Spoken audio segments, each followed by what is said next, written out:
2011, I sat at my desk with my head in my hands. Numb, actually felt a bit paralyzed in pain. Non-describable pain, but pain just the same. 2011. In 1999, I started a recruiting business with a dear friend of mine. It took me 6 months to make any money. 6. That was the arrangement, so it's cool. In Y2K, for most of you in 1999, it was a big deal. You know, you old folks was afraid to turn your computer off on December 31st because you ain't know whether or not that junk was going to switch over to January 1st, 2000, so you were afraid of Y2K. I was learning entrepreneurship. I should have been a bit more afraid of what was looming in the corners, over the horizon. You see, in 2001, I had been married a little under 5 years, had purchased a home that we absolutely loved. Sugar Free was expanding the family. Means she was pregnant with our second child. My dad, he called the straw baby. You see, in 2001, the internet bubble burst. And if you remember, when the internet bubble burst, I lost $500,000. Now, I promised Nick that I would tell the truth in this joint tonight. So the number was really $375,000, but the 500 sounds a bit more dramatic. You know what I'm saying? 500, 370, it's all pain. It still hurts. And there was no amount of love, of lust, or liquor that could keep me from falling into a functional depression. You understand? Pain.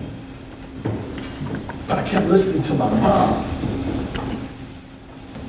my grandmother. I kept listening, Shalom, to the Sugar Free. She said, don't quit, because I knew that there was some promise behind the pain. So I spent the next decade clawing and scratching, trying to get back to that 1999 swag. 2004, we lost that house that we absolutely loved. Bankruptcy. 2008, the economic collapse ripped through the entire country. Like ripped through the entire country. You absolutely felt that. 2009, you all were mourning the death of your favorite pop star, Mr. Michael Jackson. I was mourning the death of my king. He called her straw baby. He died on Father's Day. So I'm not exactly feeling like a superhero. My cape is a little tattered. But I kept listening to my grandmother, my mother, Sugar Free, who never said go get a job. Supportive queen. I knew that there was promise behind that pain. 2011. That 2011. I was supporting a Virginia-based African-American owned firm, $400 million company. They wanted me to help them build a diversity recruiting practice. So they said, can you come down to Virginia and have a meeting with us? And I met with the CEO. I met with the CEO's sister. And I met with the COO of the organization. They sat on the other side of the table across from me, power on that side, and power on this side too. I'm listening to their requests, knowing all the while I'm pinching myself under the desk because I could do exactly what they needed me to do. All they wanted was for me to build a multi-million-dollar company in 5 to 10 years. Show them how we could build a multi-million-dollar company. I should remind you that at that time I had long locks And the CEO's sister asked me if I'd be willing to cut my locks so that I could meet with Ken Chenault at American Express. Your boy knows what he's doing. For a multi-million-dollar opportunity, I'll consider it. Got down to the vehicle and I called Sugar Free and I told her how incredible the meeting went. She listened, but she wasn't really listening because all she could say was, "When can I quit?" She heard that. Let me give you a high-level picture of this pain in 2011. I called a white woman in an HBCU in Delaware. This is a true story.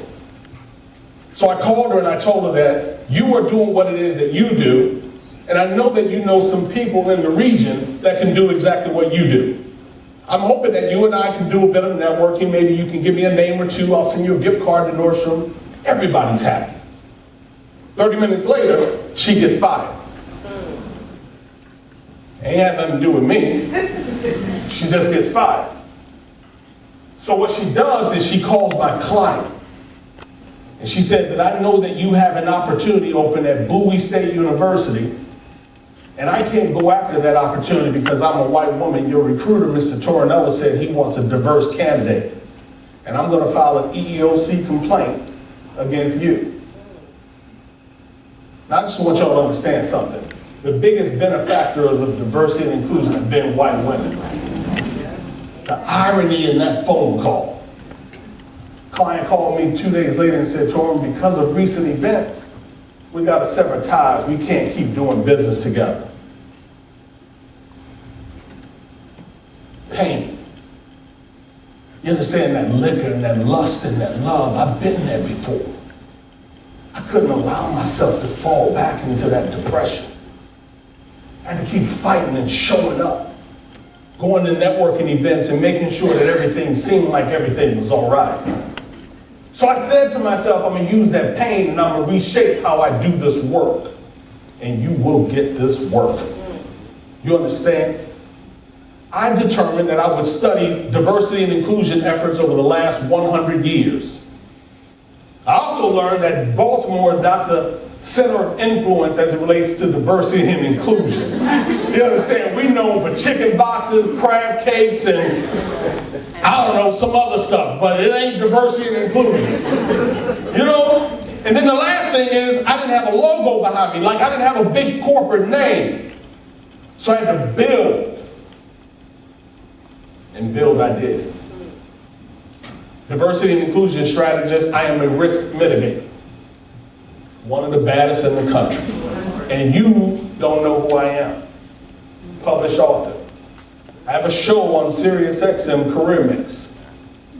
I focus heavily, unapologetically, unshakable, and unwavering about diversity, equity, inclusion, and belonging. I'm fighting to make sure that you have access to opportunity, and so do your children and your children's children. You understand? We work. Because I understand that the people in power, they, given the opportunity to move the goalposts or render you invisible, will continue to do so without any hesitation. What I want you to know is that we are absolutely focused here in this city of Baltimore on being a center of influence for diversity, equity, inclusion, and belonging. Whether you are in academia or live down in Alabama, messing around with Bitcoin, or you live in some city that begins with a B. Hollywood to healthcare, it doesn't matter to me. Gabrielle Union, you fighting with America's Got Talent, I could care less what space it's in. I'm fighting to make sure that you have access to opportunity. The words of John Lewis, I'm just here causing good trouble. For all of you, that will be the day for any man or woman when they become absolutely contented with the thoughts that they are thinking, with the deeds that they are doing, with the life that they are living, when forever beating at their soul is some great desire to do something more, to live more, to be more, Because after all, you are a child of the Most High God.